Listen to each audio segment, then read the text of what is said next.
Meu, eu queria muito ter vindo aqui antes, quando vocês me ligaram. Eu, infelizmente, quero ver que você me mandou mensagem lá. Eu tava mal pra caramba, cara. Fiquei sabendo. Essa... Tava gripado, né? Eu não, então, até eu não sei se peguei H1N1 ou se foi dengue. Meu irmão também tava com dengue. O Geraldo, que veio aqui falar de artes marciais, Sim. Tava todo mundo lá também na família dele.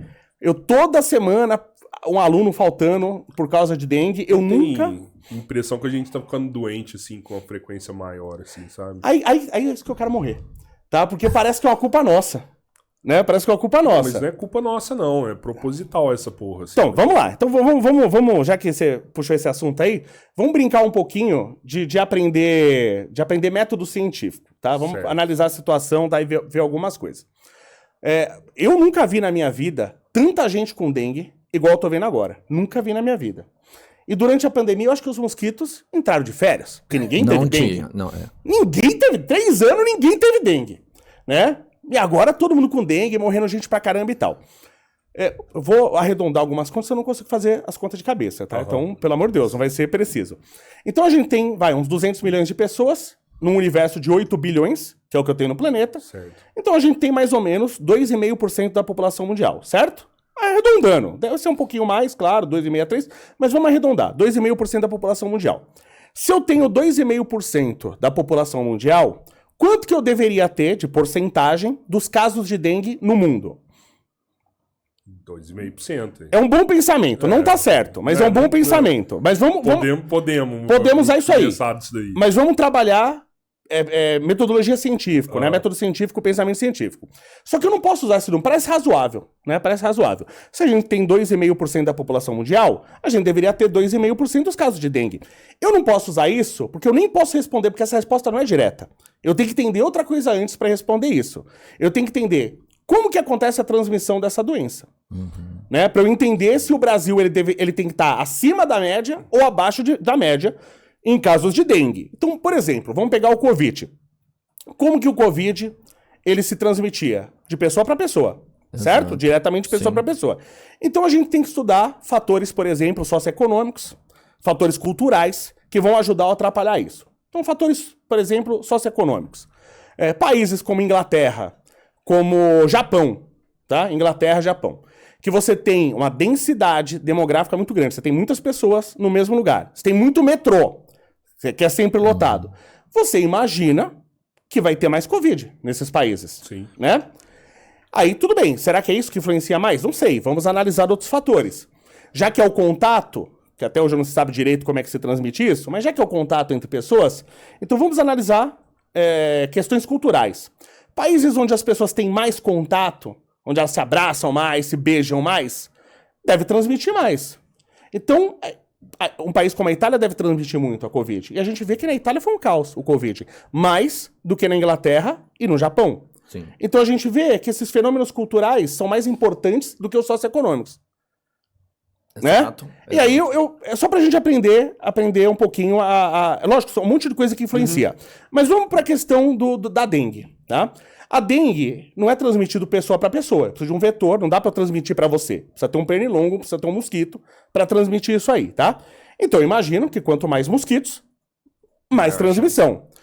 Qual é um fator importante para eu ter mais ou menos mosquito num país? Clima, sem dúvida.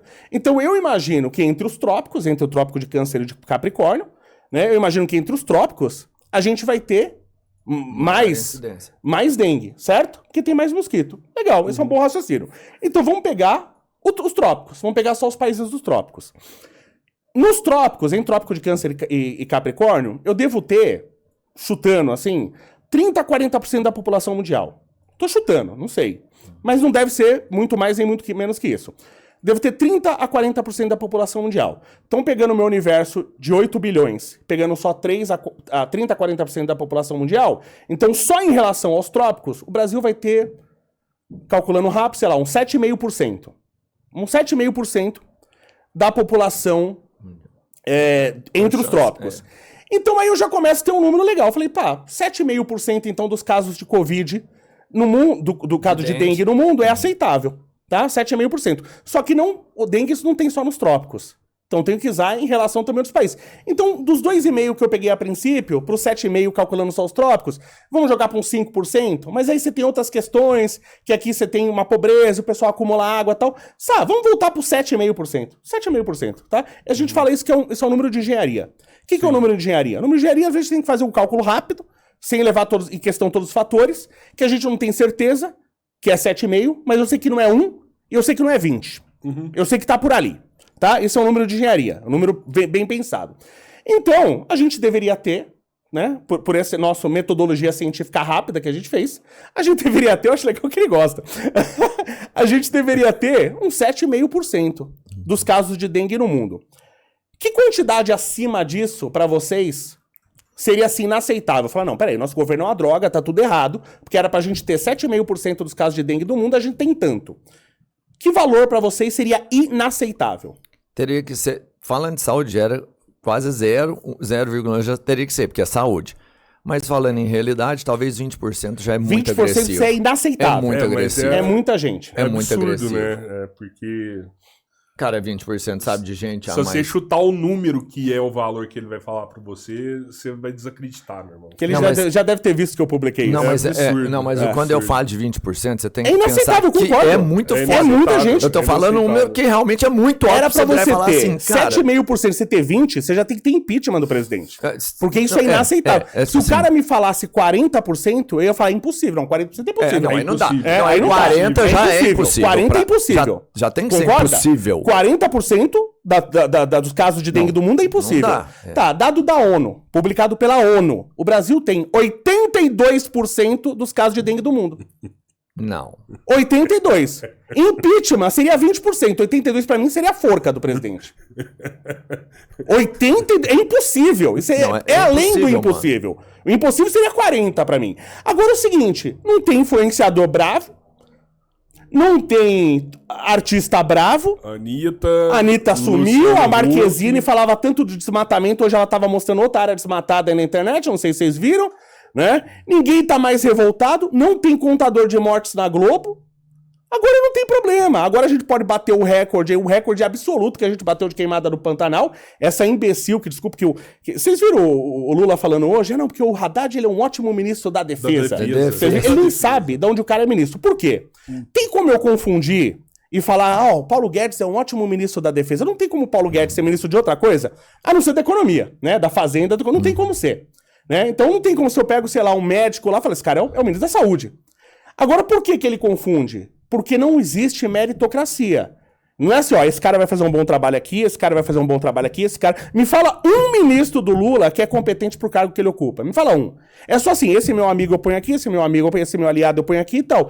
E agora tá bom pra... Ninguém fala nada. Agora tá bom pra todo mundo. Cara, mas ele tem um ali que, pelo menos em tese, os caras defendiam bem a bandeira. Porque, entendendo como que funciona o processo que eles criaram, o cara que tem competência é que melhor executa as funções que são passadas para ele. Mas eu tenho que medir resultado, coisa que não se faz no Brasil. E aí você tinha, por exemplo, o Dino fazia muito bem, ferrenhamente, defendia todos os princípios dele, conseguia manter dentro do que eles precisam que aconteça com maestria. Flávio Dino, você disse? Fazia bem o quê, mano? O que exatamente ele fez bem? Dominar totalmente. Você entende que ele, dentro da função dele, ele não estava lá para cumprir. Mas ele é um ministro... Peraí, vamos lá. Você tá falando que ele é um bom ministro da justiça? Que foi um bom ministro da justiça? Calma. Não, que absurdo que o Robertinho começou a falar aqui, velho. Eu vou... Não, é que é tão louco que eu quero ver onde vai chegar isso aí. Eu tô curioso agora. Não, tá, eu prometo, não vou falar mais nada. Vamos lá. Lembrando daquele primeiro ponto que a gente saiu aqui, de que o governo hoje é mais competente para fazer o que ele se propôs a fazer. Sim. Se você pega um ministro dele, como o Flávio Dino foi, ele foi muito competente dentro da proposta dele. Não que eu considere ele um aí bom concordo, ministro. dentro de fazer tudo errado. Você entende que não tô achando que ele é um bom ministro pra gente, pra cumprir as funções. Mas pra cumprir, sim, o que ele foi proposto pra chegar lá e falar assim, cara, você chega lá, você vai ter que fazer isso aqui. Sim. Você dá conta de fazer isso Porque aqui? ele não é burro. Burro ele não é. Você dá conta de fazer Concordo. isso aqui de jeito? Ele falou assim, Concordo. E você dá conta de peitar esse sistema aqui? Peito. Porra, ele foi do caralho. Concordo. Você acha que algum outros ministros teria capacidade, força Não, concordo. Ele é inteligente, ele é um cara inteligente. Ele dá conta de fazer um negócio ali. Sim. Não que o que ele tá fazendo é bom. Agora, se eu for o ministro da Justiça e eu fizer o seguinte, eu falo assim, olha, gente, o que eu vou fazer? Eu vou conversar com os CACs, a galera que tem arma, porque vocês precisam, né, ó. Eu acho assim que vocês precisam criar alguma coisa, tem que ter mais canal no YouTube pra ter mais informação e tal. A gente tem que trabalhar, tem que mostrar exemplo, a gente tem que... Vocês estão com uma arma.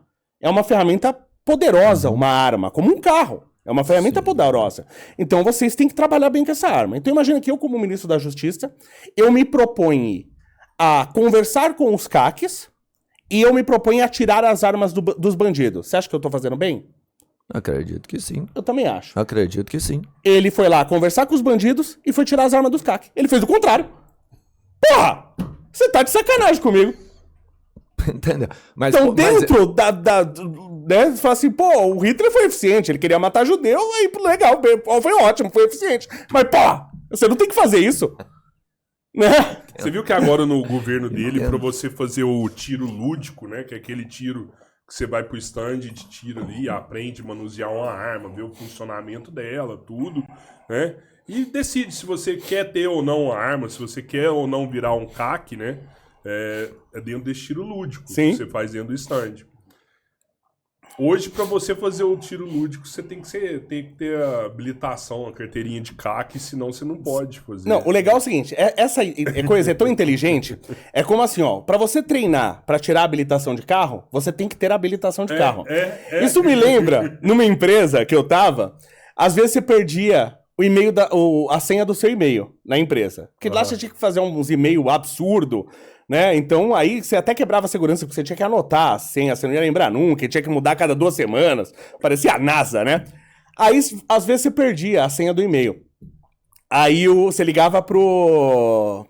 Como é que eles chamam? Helpdesk lá, né? Você ligava lá pro Helpdesk. Falou assim, olha, eu perdi a senha do meu e-mail e tal. Ah, qual que é o seu número? Meu número é tal, não sei o quê. Beleza, então vou mandar a nova senha no seu e-mail. Eu falei, amigo, acho que você não entendeu. Eu perdi a senha do e-mail. Falei assim, sim, eu tô te mandando a nova senha no e-mail. Falei, mas eu não sei se eu tô sendo claro. Eu falava pro cara, eu não sei se eu tô sendo claro. Né? É a mesma proposta, mas eu não espero nenhuma coerência do governo.